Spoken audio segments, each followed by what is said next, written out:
Hello welcome to happy heart 1111। आज का जो टॉपिक है वो है यू वर्सेस देम। ये जो टॉपिक है ये आपको इस बात को समझाने के लिए है कि आप जो पावर बाहर ढूंढ रहे हैं, जो आप सेवियर बाहर ढूंढ रहे हैं, वो आपके अंदर ही है, बाहर कुछ भी नहीं है। और अपने अंदर उस पावर को एक्सपीरियंस करने के लिए और उस पावर को प्रैक्टिस करने के लिए या कहें कि अपनी लाइफ में उसको अप्लाई करने के लिए आपको पहले अवेयर होना पड़ेगा कि वो क्या है वो पावर। उसको एक्सेप्ट करना पड़ेगा और उसको आपको यूज़ करना पड़ेगा ताकि वो आपकी पर्सनैलिटी का एक पार्ट बन जाए। सबसे पहले हम समझते हैं ये यू कौन है और ये देम कौन है। यू यहाँ रिप्रेजेंट कर रहा है उन सारे कॉमन लोगों को जो कि 90% ऑफ द पॉपुलेशन को रिप्रेजेंट करता है, जो कि वर्किंग क्लास है या जो अपने सर्वाइवल के लिए जीता है, ऑफिस में जाता है, छोटे मोटे बिजनेस करता है। टैक्स का सबसे ज़्यादा पोर्शन यही पॉपुलेशन का कॉम्पोजिशन पे करता है। और इस पोर्शन ऑफ पॉपुलेशन को ये लगता है कि इनके पास ज़्यादा पावर नहीं है, पर अगर ये यूनाइट हो जाए तो ये सबसे ज़्यादा पावरफुल है।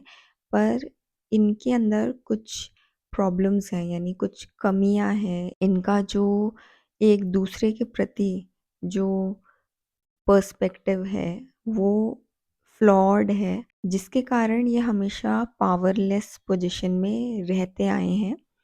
और देम देम किसको रिप्रेजेंट कर रहा है? देम रिप्रेजेंट कर रहा है वो हैंडफुल फ्यू जो कि एलीट ग्रुप से बिलोंग करते हैं, जो टॉप 10% से बिलोंग करते हैं, जिनको हम इल्यूमिनाटीज बोल देते हैं, जिनको हम एजेंट्स ऑफ मैट्रिक्स भी बोल सकते हैं। क्योंकि इनके पास पैसों की पावर है, इनके पास पॉलिटिकल पावर है, इनके पास दुनिया में बड़े बड़े चेंजेस लाने के लिए अथॉरिटी है, या कह सकते हैं कि इनके पास दुनिया की जो इकॉनमी है उसको डीस्टेबलाइज करने की पावर है। ये चाहे तो वॉर करवा सकते हैं, ये चाहे तो इकोनॉमिक क्राइसिस ला सकते हैं, ये चाहे तो किसी भी तरीके की ऐसे सिचुएशन को क्रिएट कर सकते हैं कि जो कि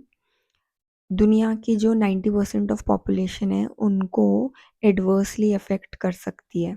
हमारी जो वर्ल्ड है वो हायरार्की में फंक्शन कर रही है, मतलब कि हर एक के ऊपर कोई ना कोई सुपरवाइज़र है या कोई एक अथॉरिटी है। और ये पूरे एक स्ट्रेटा सा बना हुआ है कि सबसे पहले टॉप 1% है, फिर उसके नीचे टॉप 10% है, फिर उसके नीचे, फिर उसके नीचे। या हम इसको ऐसे भी देख सकते हैं कि एक कैपिटलिस्ट क्लास है, एक पॉलिटिकल क्लास है, एक ऐसा स्ट्रेटा है जो कि मीडिया से बिलोंग करता है और वो भी काफ़ी पावर रखता है लोगों के माइंड को कंट्रोल करने में, क्योंकि मीडिया जो भी बातें फैलाने लगती है कन्विक्शन के साथ और एक तरीके से कहें कि एक बल्क में एक इन्फॉर्मेशन को बार बार बार बार लोगों के माइंड में जब फीड किया जाता है तो वो लोगों के बिहेवियर को प्रोवोक करता है या कहें कि इफ़ेक्ट करता है और या इन्फ्लुएंस करता है। तो इस तरीके से हायरार्की बनी हुई है, हर एक के नीचे कोई ना कोई है और ऊपर वाला नीचे वाले को कंट्रोल कर रहा है। और इसके कारण क्या है कि ये पूरा सिस्टम वर्क करता है ओबीडियंस और ब्रेन वॉशिंग में। जो टॉप 1% है वो टॉप 10% को कंट्रोल कर रही है, जो टॉप 10% है उससे नीचे वाले को कंट्रोल कर रही है। जो पॉलिटिकल पर्सनैलिटीज़ हैं उनको किया जा रहा है कंट्रोल। फिर जो फाइनेंशियल मार्केट से बिलोंग करते हैं, जो भी उनके हेड हैं,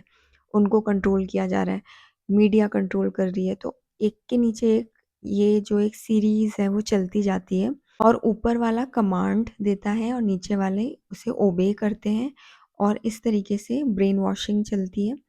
और ये कैसे स्टार्ट होता है सोसाइटी में? ये अर्ली चाइल्डहुड से स्टार्ट होता है, घर में स्टार्ट होता है, स्कूल में स्टार्ट होता है,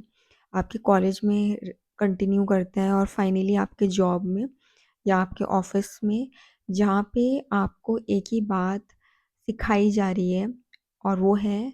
कि अपने से ऊपर वालों को फॉलो करो, ओबे करो, रूल्स और नॉर्म्स को प्रैक्टिस करो, अदरवाइज़ आपको पनिश किया जाएगा और उनको रिवॉर्ड दिया जाता है जो कि चापलूसी करते हैं, जो कि ब्लाइंडली अपने ऊपर वालों की बातें फॉलो करते हैं या अपने से नीचे वालों से फॉलो करवाते हैं। अब ये किस तरीके से फॉलो करवाया जाता है? ये फॉलो करवाया जाता है पॉलिसीज़ के थ्रू, नॉर्म्स के थ्रू, कल्चर के थ्रू, ट्रेडिशंस के थ्रू, पैटर्न्स के थ्रू, हैबिट्स और लिटरेचर के थ्रू। मतलब अगर आपको किसी के बिहेवियर को कंट्रोल करना है और अपने अनुसार उसको चलवाना है, तो आप सोसाइटी के पॉलिसीज़, नॉर्म्स, अपने रिचुअल्स, अपने ट्रेडिशंस, उनकी जो हैबिट्स हैं या उनके जो इन्फॉर्मेशन के सोर्सेज़ हैं, जो बुक्स होती हैं या जो चीज़ें वो देखते हैं, सुनते हैं, न्यूज़ चैनल है या जो भी कंटेंट वो कंज़्यूम कर रहे हैं, उसको इस तरीके से आप फ़ीड करते हैं या क्रिएट करते हैं, जो कि टॉप 1% या 10% को सर्व कर रहा है और इस तरीके से वो जो 90% ऑफ द पॉपुलेशन है यानी यू, उनको कंट्रोल किया जाता है और उनको पावरलेस, हेल्पलेस स्टेट में रखा जाता है। रोबोट की तरह उनको अपनी बातें मनवाई जाती है और उनको हमेशा एक ही तरीके की लाइफ को जीने के लिए मजबूर किया जाता है क्योंकि वो अपने सर्वाइवल मोड से ही फंक्शन करते हैं। अगर एक पर्सन को बचपन से ही कंडीशन किया जाएगा, उसे ट्रेन किया जाएगा, उसको नेगेटिव और पॉजिटिव रीइंफोर्समेंट इस तरीके से दिया जाएगा कि वो फाइनली जो टॉप 10% है, जो कि देम है, उनको सर्व करें एक ऑटोमेटेड रोबोट की तरह और टॉप 10% के विल के अकॉर्डिंग काम करें। तो क्या होगा कि ये जो एक डिवाइड है सोसाइटी में, जहाँ हम जानते हैं कि टॉप 10% एक अलग लाइफस्टाइल को जीती हैं और बाकी 90% एक अलग तरह की लाइफस्टाइल को जीती हैं, ये डिवाइड हमेशा बना रहेगा और ये वो जो टॉप 10% है यानी जो देम है, वो जानबूझ के बना के रखना चाहती है और इसको हम और भी क्लियरली समझते हैं कि कौन-कौन से टूल्स या कौन-कौन से तरीके अपनाए जाते हैं ताकि टॉप 10% या जो देम है वो यू को कंट्रोल करके रखती है या अपने अनुसार चलाती है। पहला है कि जेंडर इनइक्वालिटी को क्रिएट करके। कैसे? जेंडर रोल्स को क्रिएट करके कि लड़के ये काम करेंगे, लड़कियाँ ये काम नहीं करेगी। जब हमारी सिविलाइज़ेशन बार्बरिक सिविलाइजेशन से सिविलाइज्ड बनने लगी, तो जो फीमेल्स हैं उनको शुरुआत के कई सालों तक घर की चार दीवारी में ही रिस्ट्रिक्ट करके रखा गया। इनफैक्ट उनको एजुकेशन भी नहीं दी गई क्योंकि ये जो फीमेल्स हैं उनको चाहते थे कि वो कहीं न कहीं प्रेजुडाइज़्ड हो जाएँ। ना सिर्फ मेल्स के प्रति पर एक दूसरे के प्रति भी, क्योंकि फीमेल्स के अंदर जो एक कैट फाइट वाली जो टेंडेंसी होती है वो क्यों डेवलप होती है, क्योंकि जब ज़्यादातर फीमेल्स सप्रेस्ड होती हैं और फिर उनमें से कुछ एक फीमेल अपनी तरीके की लाइफ जीने लगती हैं खुल के, जिसको आज़ादी है, तो वो जो सप्रेस्ड वाली फीमेल्स हैं वो उसको एक नाइंसाफ़ी के रूप में देखने लगती है और रादर देन जो उनको सप्रेस कर रहे थे, यानी जो भी पेट्रियार्कल नॉर्म्स हैं या जो पेट्रियार्कल जो सिस्टम है, उसके अगेंस्ट बोलने की जगह वो उन फीमेल्स को पुल डाउन करने लगती है, उनको एक कॉम्पिटिशन की तरह देखकर या उनको एक थ्रेट की तरह देखकर,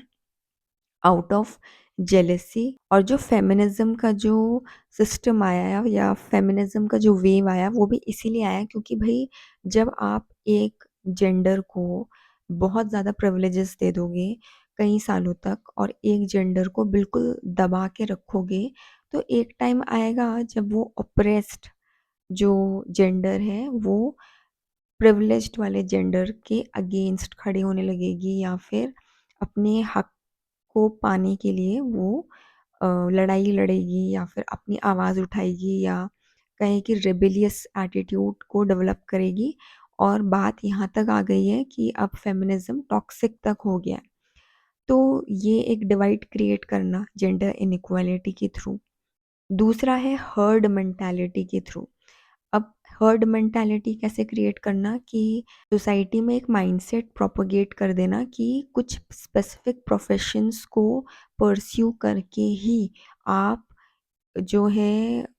रेप्यूटेड माने जाएंगे या रिस्पेक्टफुल माने जाएंगे या वेल अचीव्ड माने जाएंगे। तो जैसे कि इंजीनियरिंग करना, एमबीए कर लेना, डॉक्टरी पढ़ना,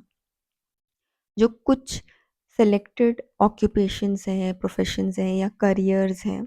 उनको परस्यू कराने को लेकर ज़्यादा एम्फसाइज करना थ्रू मीडिया या थ्रू जो आपके आसपास के लोग अगर एक ही प्रोफेशन को लेकर बहुत ज़्यादा हाइप क्रिएट करेंगे तो हर कोई ब्लाइंडली इस बात को मानता गया कि भैया इंजीनियरिंग नहीं करी तो उसका मतलब आपके पास दिमाग ही नहीं है। अगर आपने स्टेम सब्जेक्ट्स नहीं लिए हैं अपने 11th-12th में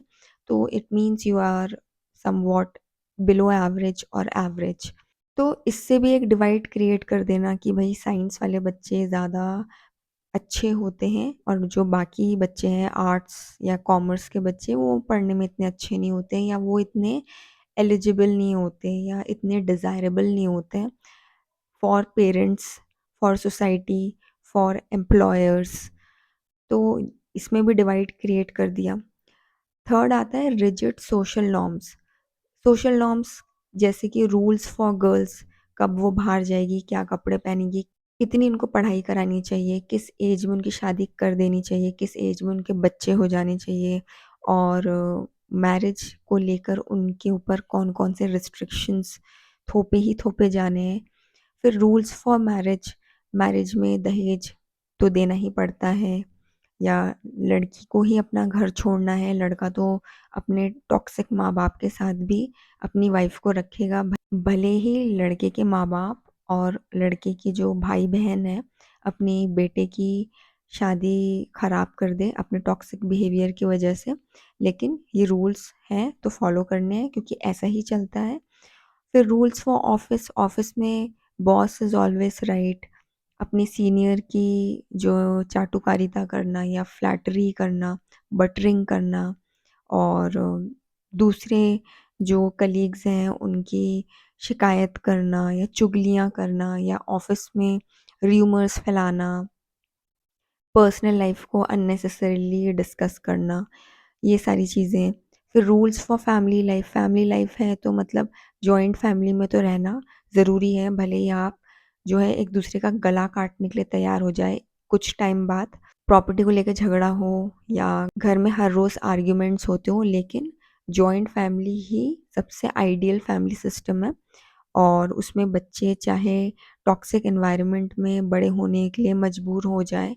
उनका फैमिली लाइफ से विश्वास उठ जाए, उनका शादी से विश्वास उठ जाए, लेकिन joint family system is the best. तो ये जो रूल्स हैं, ये इस तरीके से बनाए जाते हैं ताकि फैमिली में झगड़े बने रहे, पति पत्नी के बीच में झगड़े बने रहे, भाई बहनों में प्रॉपर्टी को लेके झगड़ा होता रहे, सास और बहू में झगड़े रहे, ननंद और भाभी में झगड़े रहे और so on. Basically divide create कर दिया आपने।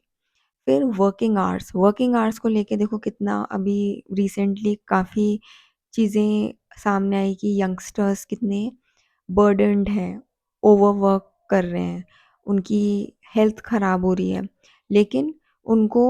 जो एम्प्लॉयर्स हैं क्योंकि उनको अपना मतलब पूरा करना है, चाहे किसी की जान भी चली जाए, चाहे किसी की रिलेशनशिप्स ख़राब हो जाए, चाहे किसी की हेल्थ ख़राब हो जाए, लेकिन वो क्या आइडिया फीड कर रहे हैं कि youngster should work an number of hours for the company क्योंकि आप यंग हो, आप एनर्जेटिक हो और इसीलिए आपका ये एक तरीके से ड्यूटी बनता है कि आप एम्प्लॉयर के लिए उतना काम करें जितना कि एम्प्लॉयर चाहता है ताकि आप अपनी जॉब को सिक्योर रखें और अपनी गुडविल अपने वर्क प्लेस पे बना के रखें। और इसीलिए बहुत सारे लोग ऑफ़िस के टॉक्सिक एनवायरनमेंट से परेशान होते हैं, लेकिन क्योंकि वहाँ का पूरा एक एनवायरनमेंट ओबीडियंस के ऊपर बेस्ड होता है कि भैया मैं तो इसके खिलाफ नहीं बोलूँगा। और इसीलिए जो लोग टॉक्सिक वर्क कल्चर के खिलाफ बोलते हैं, उनको कहीं न कहीं आउटकास्ट कर दिया जाता है या उनको ब्लेम किया जाता है। उनको ये समझा जाता है कि ये कामचोर है, क्योंकि बाकी लोग भी परेशान हैं उस एनवायरनमेंट से, लेकिन वो भेड़-चाल वाली मेंटालिटी से ग्रस्त है, तो वो बोलेंगे तो कुछ है नहीं। इसीलिए कुछ जो ब्रेव एम्प्लॉइज़ होते हैं, जो इस टॉक्सिक वर्क एनवायरनमेंट के खिलाफ आवाज़ उठाते हैं, उनको जो है चुप करा दिया जाता है, उनको काम से निकाल दिया जाता है या उनको ह्यूमिलिएट किया जाता है। तो बेसिकली वर्किंग आवर्स को लेके और वर्क लाइफ बैलेंस को लेके ये बोला जाता है कि वर्क लाइफ बैलेंस की कोई ज़रूरत नहीं है, स्लीप को ज़्यादा इम्पोर्टेंस देने की ज़रूरत नहीं है, हेल्दी खाने को ज़्यादा इम्पोर्टेंस देने की ज़रूरत नहीं है, फैमिली टाइम इम्पोर्टेंट नहीं है, आपकी पर्सनल लाइफ इम्पोर्टेंट नहीं है। तो ये क्या हो रहा है कि आपको ब्रेन वॉशिंग की जा रही है कि आप उन टॉप 10% यानी देम को सर्व करने के लिए आप अपनी जो बेसिक नीड्स हैं, अपनी जो लाइफ़स्टाइल है उसको कॉम्प्रोमाइज़ कीजिए, क्योंकि यही सिस्टम है, सब फॉलो कर रहे हैं, आपको भी फॉलो करना पड़ेगा। फिर सेपरेशन ऑफ फीमेल्स तो है ही। जैसे सेपरेशन ऑफ फीमेल्स क्या है? फीमेल एक बहुत प्रोमिनेंट पार्ट है पॉपुलेशन का, और उन्हीं को सप्रेस कर दिया जाएगा, उन्हीं को ये हमेशा बताया जाता है कि वो क्या कर सकती है और क्या नहीं कर सकती है, उनको क्या अलाउड है और क्या अलाउड नहीं है। तो इससे ऑब्वियस सी बात है कि जो घर में फीमेल्स हैं, अगर वो दुखी हैं, अगर वो फ्रस्ट्रेटेड हैं, अगर वो इरिटेटेड रहती हैं, उनकी हेल्थ ख़राब है, मेंटल और फिज़िकल, तो वो चीज़ उनके बाकी फैमिली मेंबर्स को भी सफ़र करना पड़ता है। और फैमिली मेंबर्स को सफ़र करना पड़ता है तो पूरी फैमिली ही टॉक्सिक हो जाती है।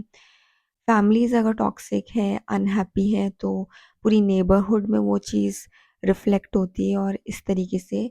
पूरी कंट्री का जो हैप्पीनेस इंडेक्स है वो कम रहता है, लो रहता है।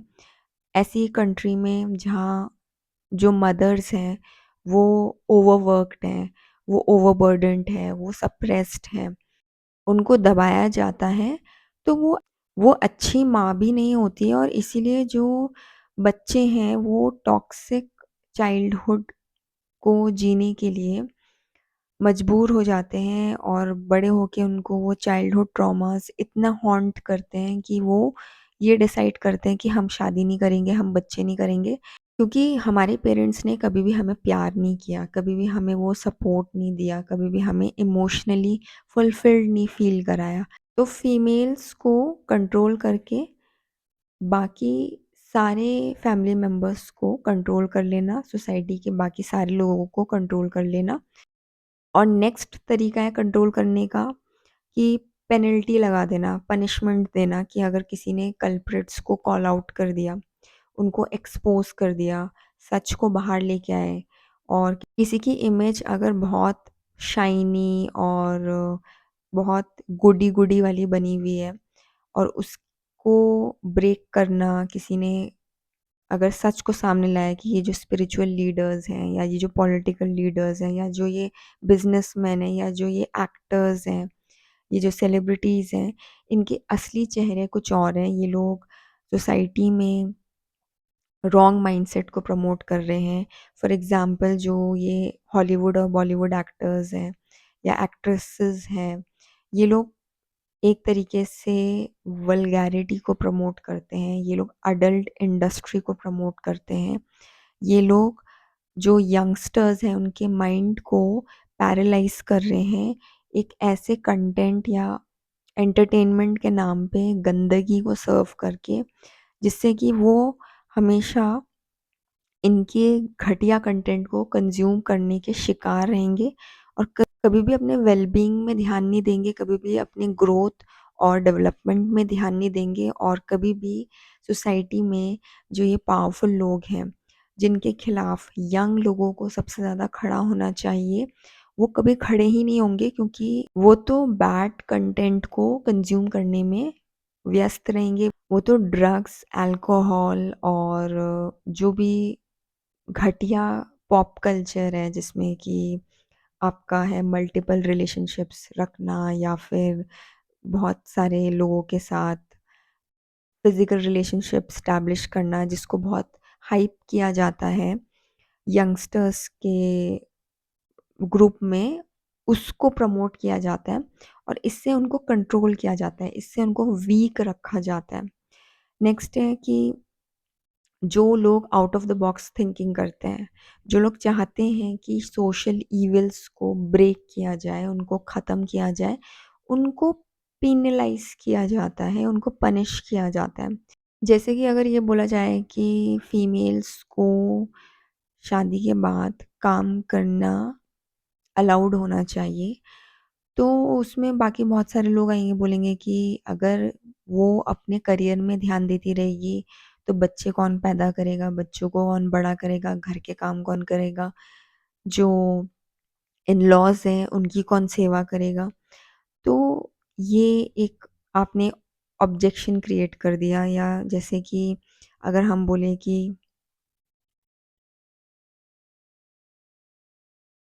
या जैसे कि हम बोले कि अगर फीमेल्स अपने काम को कंटिन्यू रख सकती है अगर उसको हेल्पर की एड मिल जाए, मतलब कि अगर उसके जो घर वाले हैं, उसका जो हस्बैंड है, हेल्पर को रखने के लिए तैयार हो जाए, चाहे वो चाइल्ड केयर के लिए हो, चाहे वो सास-ससुर की सेवा के लिए हो या घर के जो भी और चोर्स हैं उनको करने के लिए हो, तो ऑब्जेक्शन क्रिएट कर दिया जाएगा कि ये तो हमारे घर में नहीं चलता है, हमारे ख़ानदान में तो जो घर की बहुएँ हैं वही सारा काम करती हैं, वही बच्चे पालती है और वही बड़ों की सेवा करती है। तो ये इस तरीके से आपने ब्लॉकेजेस क्रिएट कर दिए या एक रिस्ट्रिक्टेड मेंटालिटी क्रिएट कर दिया ताकि कि डिवाइड रहे हमेशा, ताकि एक सप्रेस्ड रहे और दूसरा उसको कंट्रोल करे। यानी मास्टर और स्लेव वाला जो सिस्टम है वो घर में भी अप्लाई किया जा रहा है, वो नेबरहुड में भी अप्लाई किया जा रहा है, वो ऑफ़िस में भी अप्लाई किया जा रहा है, वो आपके पूरे सोसाइटी के जो डिफरेंट स्ट्रेटास हैं उसमें अप्लाई किया जा रहा है। क्यों? क्योंकि आपको वो डिवाइडेड रखना चाहते हैं, सेपरेशन में रखना चाहते हैं ताकि आप आपस में कॉन्फ्लिक्ट में रहें, आपस में लड़ते रहें और जो टॉप 10% है यानी जो देम है, वो हमेशा आपकी जो ये वीकनेस है, ये जो आपकी जो ये लड़ाई है एक-दूसरे के प्रति, उसका फ़ायदा उठा के वो हमेशा पावर में बनी रह सके। तो होता क्या है कि जब हम लोगों को लो कॉन्शियसनेस में रखते हैं, लो कॉन्शियसनेस वो स्टेट ऑफ माइंड है जहाँ आप फेयर से फंक्शन करते हैं, जहाँ आप lust, anger, greed, jealousy, hatred इन सारी लोअर फ्रीक्वेंसी इमोशंस से फंक्शन करते हैं, तो आप लोअर कॉन्शियसनेस में रहते हैं और इससे क्या होता है कि आप आपस में कॉन्फ्लिक्ट में रहते हैं, सोसाइटी में हमेशा डिवीजन रहता है मेल और फीमेल के बीच में, रिलिजन्स के बीच में, कास्ट और कम्युनिटीज़ के बीच में और डिफरेंट जो सोशियो इकोनॉमिक बैकग्राउंड से बिलॉन्ग करते हैं, उनके बीच में कि ये अमीर है और ये गरीब है या ये इस पोजीशन में काम करते हैं और ये इस पोजीशन में काम करते हैं। तो उनके बीच में एक खटास-सी बनी रहेगी, कॉन्फ्लिक्ट बना रहेगा। और जब आपके बीच में ये डिवाइड एंड रूल चलता रहेगा, मतलब आप हमेशा सेपरेटेड रहेंगे, हर किसी के साथ कन्फ्लिक्टेड रहेंगे सोसाइटी में, हर कोई किसी से किसी ना किसी वजह से अगर लड़ रहा है और डिस्कॉर्ड रहेगा उनके बीच में, तो क्या होगा कि आप हमेशा एंगेज्ड रहेंगे और आपके बीच में डिसहार्मनी रहेगी और इसका फ़ायदा उठाएगी वो देम, यानी कि वो टॉप 10%, क्योंकि वो कभी ये मुद्दा उठाएगी कि हम हिंदुओं के लिए मंदिर बना देंगे, कभी वो ये मुद्दा उठाएगी कि हम मुस्लिम्स के लिए मस्जिद बनाएँगे, कभी वो ये मुद्दा उठाएगी कि हम पेट्रियार्की को ज़्यादा बढ़ावा देंगे, कभी वो ये मुद्दा उठाएगी कि नहीं हम तो फीमेल्स को ज़्यादा प्रमोट करेंगे, कभी वो ये मुद्दा उठाएगी कि हम एक स्पेसिफिक कास्ट या कम्युनिटी को ज़्यादा प्रमोट करेंगे। हमें एज अ सिटीज़न या जो यू है, जो हम सब है, जो कि लोअर स्ट्रेट ऑफ सोसाइटी से बिलोंग करते हैं, उनको ये समझना होगा कि कोई भी पॉलिटिकल पार्टी हो, कोई भी पॉलिटिकल लीडर हो, जैसे ही वो पावर में आता है, तो उसका एक काम रहता है कि आपके बीच में जो कॉन्फ्लिक्ट है अलग-अलग मुद्दों को लेकर, उसको वो बढ़ावा देता है, उसको लेकर ही वो प्रॉमिसेस करता है कि भई मैं तो लड़कियों को प्रमोट करूँगा, या मैं तो जो है पेट्रियार्की को प्रमोट करूँगा, या मैं तो हिंदूज़ को ज़्यादा प्रमोट करूँगा, मैं क्रिश्चियंस को ज़्यादा प्रमोट करूँगा, मैं तो दलित के लिए काम करूँगा। ये जो एक मुद्दा वो बनाते हैं, वो आप ही के बीच में जो सेपरेशन है, जो एक दूसरे के प्रति जो कन्फ्लिक्टेड एटीट्यूड है कि आप एक दूसरे के साथ लड़ने में जो व्यस्त रहते हैं, उसको लेकर ये सोसाइटी में एक ब्लाइंड ट्रस्ट क्रिएट कर लेते हैं, जिसको हम कहते हैं ना वोट बैंक की सरकार। वोट बैंक की सरकार क्या होती है कि हर एक पॉलिटिकल पार्टी एक स्पेसिफिक टॉपिक को लेकर अपना स्ट्रॉन्ग पॉइंट बनाती है या अपना एक इमेज क्रिएट करती है उस स्पेसिफिक ग्रुप ऑफ लोगों के माइंड में कि हम इनको ज़्यादा बढ़ावा देंगे, इसीलिए ये हमें हमेशा वोट देंगे, हमेशा पावर में रखेंगे, चाहे हम ग्राउंड रियलिटी में कोई डेवलपमेंट नहीं कर रहे हैं। हवा गंदी है, रिवर्स गंदी है, सड़कें टूटी हुई है, हाईवे ढंग से बनी हुई नहीं है, एजुकेशन सिस्टम अच्छी नहीं है, अनएम्प्लॉयमेंट है, करप्शन है, कुछ भी है, वो सारी चीज़ें नज़रअंदाज हो जाएगी। क्यों? क्योंकि हम एक स्पेसिफिक ग्रुप ऑफ पॉपुलेशन या कॉम्पोजिशन ऑफ पॉपुलेशन का हमने ब्लाइंड ट्रस्ट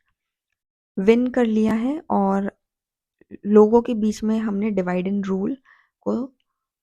इन्फोर्स कर दिया है या इम्पोज कर दिया है, रिलीजन के नाम पे, जेंडर के नाम पे, कास्ट के नाम पे, लैंग्वेज के नाम पे, रेस के नाम पे,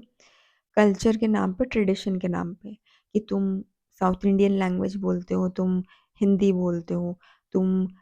चाइनीज़ जैसे दिखते हो, तुम नॉर्थ ईस्ट से हो, तुम जो है आर्यन जैसे दिखते हो, या तुम ज़्यादा आइडियली ब्यूटीफुल दिखते हो, या जो भी ब्यूटी स्टैंडर्ड सोसाइटी ने बनाया है, या तुम लड़की हो, तुम लड़के हो, तो उनके बीच में एक झगड़ा क्रिएट कर देना, क्योंकि उन दोनों को अलग-अलग टाइप की अपब्रिंगिंग देना, अलग-अलग टाइप के प्रिविलेजेस देना। और ये इसलिए किया जाता है ताकि वो पावर में बनी रहे, वो इस डिवाइड एंड रूल के थ्रू जो मैट्रिक्स का मैकेनिज़्म है, उसको रीइन्फोर्स करती रहती है कि तुम आपस में लड़ते रहो, किसी न किसी टॉपिक को लेके, किसी न किसी मुद्दे को लेकर, और तुम लोगों को भेड़-बकरियों की तरह चलाया जाएगा। तुम लोगों को इमोशनल करके,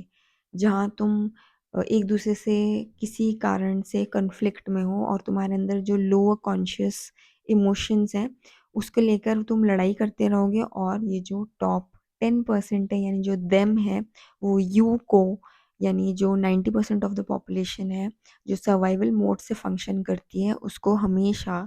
अपने बेनिफिट के लिए यूज़ करती रहेगी। इसीलिए आपने देखा होगा कि जैसे ही जो पब्लिक है, वो अवेकन होने लगती है, वो देखने लगती है कि भैया ये सरकार सिर्फ़ हमें इमोशनली ब्लैकमेल कर रही है, हमें आपस में लड़वा कर जो इनका असली चेहरा है, उस पे ये पर्दा डाल के रख रही है। ना तो इंफ्रास्ट्रक्चर डेवलप हो रहा है, ना तो एजुकेशन के क्षेत्र में कोई डेवलपमेंट हो रहा है, ना तो हेल्थ केयर फैसिलिटी अच्छी है, ना तो सड़कें अच्छी है, ना हवा साफ़ है, ना पानी साफ़ है। लेकिन ये जो एजेंट्स ऑफ मैट्रिक्स हैं, ये आपके बीच में केओस क्रिएट करके रखती है, ताकि आप इनके द्वारा किए गए करप्शन, इनके द्वारा किए गए जो ये डिवाइड एंड रूल का जो खेल है, उससे आपका फ़ोकस हट जाए और इनकी जो कमियाँ हैं, उस पे पर्दा डल सके और यही चीज़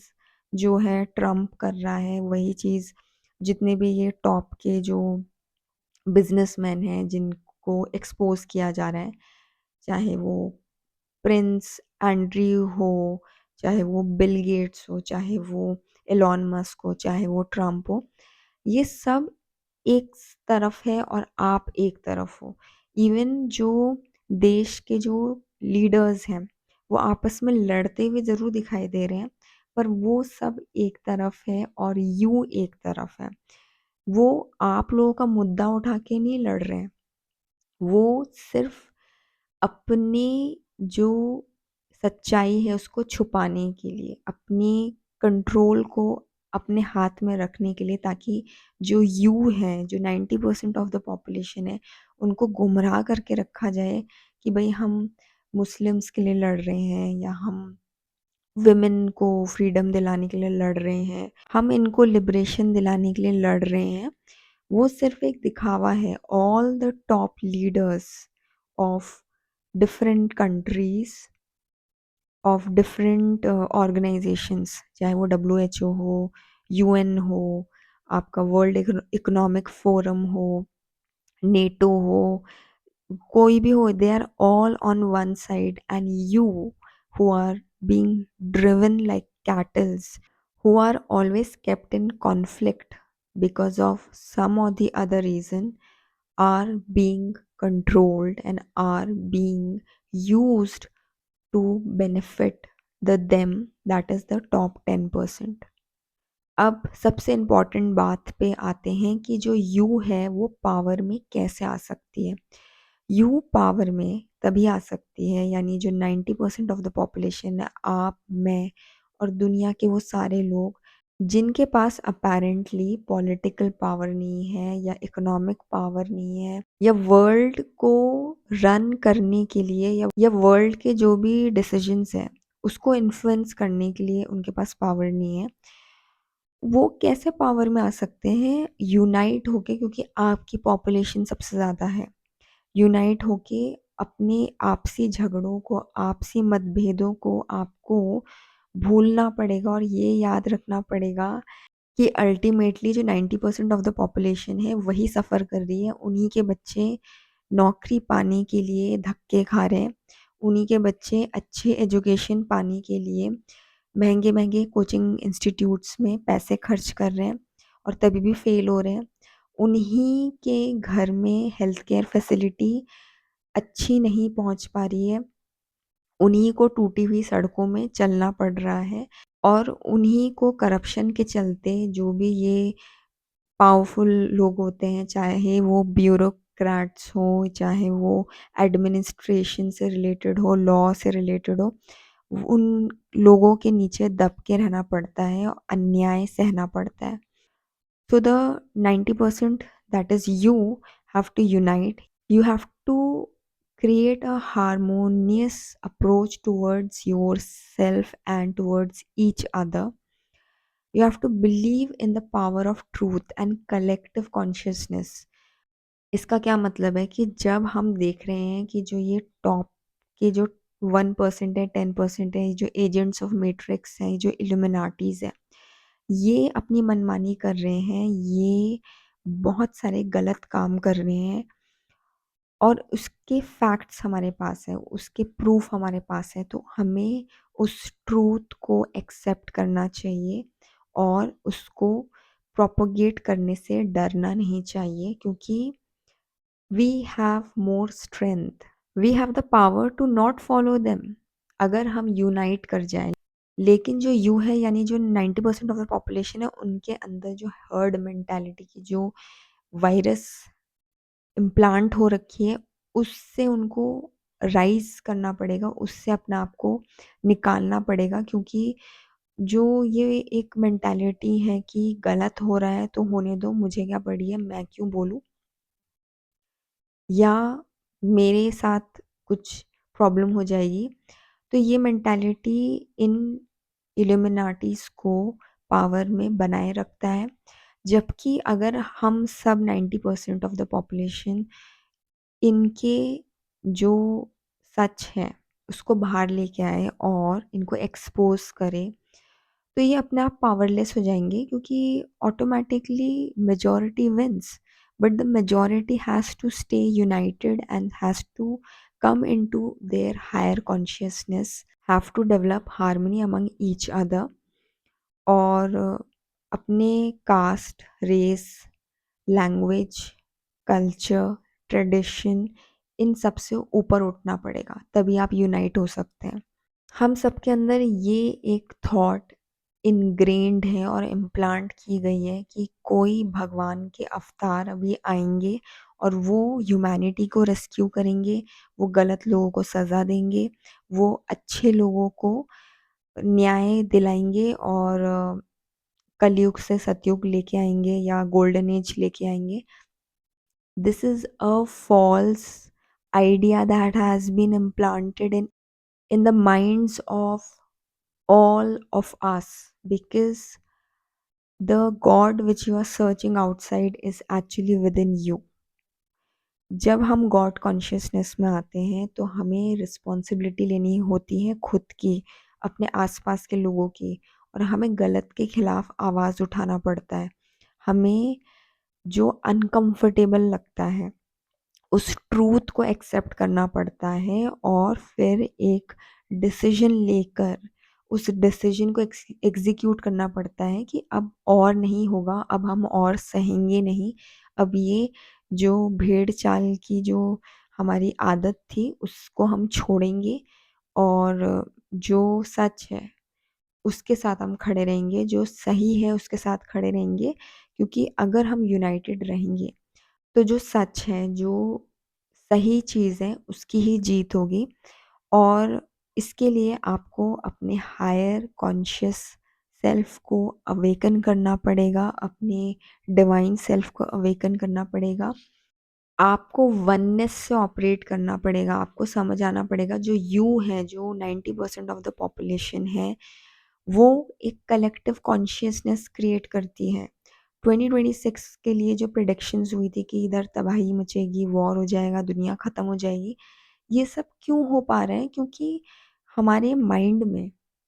एस्ट्रोलॉजी को लेकर या प्रेडिक्शंस को लेकर इतना ज़्यादा ब्रेन वॉशिंग की गई है, इतना ज़्यादा जो है सेलेक्टिव इन्फॉर्मेशन को इम्प्लांट किया गया है कि हम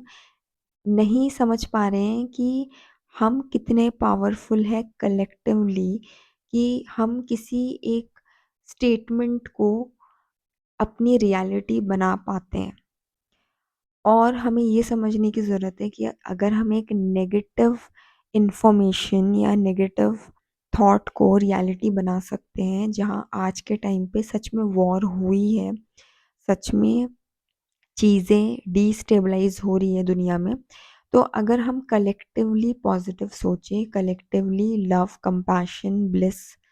और पीस से फंक्शन करें और अपने आपस के जो झगड़े हैं उसको भुला के हार्मनी में आए, तो हम जो भी ये फॉल्स प्रोफेसीज़ हैं कि दुनिया ख़त्म होगी, स्टोन एज आएगा, रीसेट होगा, या जो भी चीज़ें ये इल्यूमिनाटीज़ करना चाह रहे हैं अपने कंट्रोल को बनाए रखने के लिए, उसको हम चेंज करने की पावर रखते हैं। लेकिन हमें उस अवेयरनेस में आना पड़ेगा और हमें अपनी उस पावर को यूज़ करना पड़ेगा। हम लोगों को ये समझना पड़ेगा कि जो मैट्रिक्स है वो लो कॉन्शियस इमोशंस पर फीड करती है और स्ट्रॉन्ग बनती जाती है। जो हमारे फेयर्स हैं, हमारी जो एंगर है, हेट्रेड है, जेलसी है, ग्रीड, लस्ट, ये जो सारी जो इमोशंस हैं, इसके कारण ही ये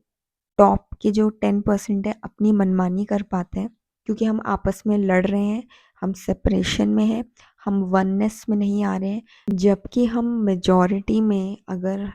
हायर कॉन्शियस अवेयरनेस के साथ फंक्शन करें तो ये हमारा कुछ भी नहीं कर पाएंगी, because we would stop engaging and believing and executing their plans of destruction and chaos। तो कुल मिला के बात ये है कि जो भी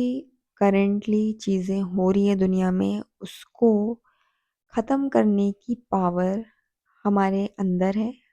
हम कलेक्टिवली उस चीज़ को